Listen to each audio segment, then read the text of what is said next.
ఈ రోజు నేను అడుగుతున్నా, అసలు నీకు సిగ్గుందా అని అడుగుతున్నా, కామన్ సెన్స్ ఉందా అని అడుగుతున్నా. అమ్మాయిల్ని రేప్ చేసిన వాళ్ళని, పోలీస్ స్టేషన్ లో చంపిన వాళ్ళని, పోలీస్ కానిస్టేబుల్ మీద హత్యా ప్రయత్నం చేసిన వాళ్ళని నువ్వు పోయి పరామర్శిస్తావా?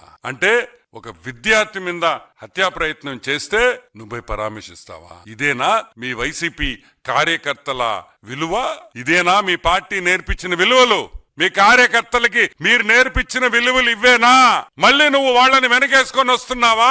అంటే మిగతా వైసీపీ కార్యకర్తలు కూడా ఇదే విధంగా ఉండాలని సూచిస్తున్నావా అని అడుగుతున్నాం. ఇదే విధంగా ఉండండి అని మీ కార్యకర్తలకి చెప్తున్నావా?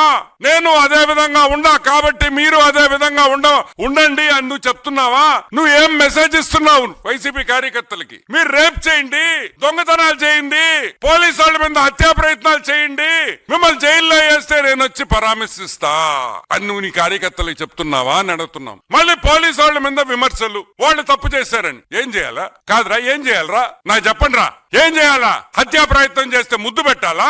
అమ్మాయిల మీద దాడి చేస్తే ముద్దు పెట్టాలా? దండయ్యాలా? ఏం చేస్తారు పోలీసు వాళ్ళు? మీరు హత్యా ప్రయత్నాలు చేసుకుంటా మేము వైసీపీ అనగానే ఆ పిచ్చోడు వస్తున్నాడని చెప్పేసి పోలీసు వాళ్ళు గమ్ముగా ఉండాలా?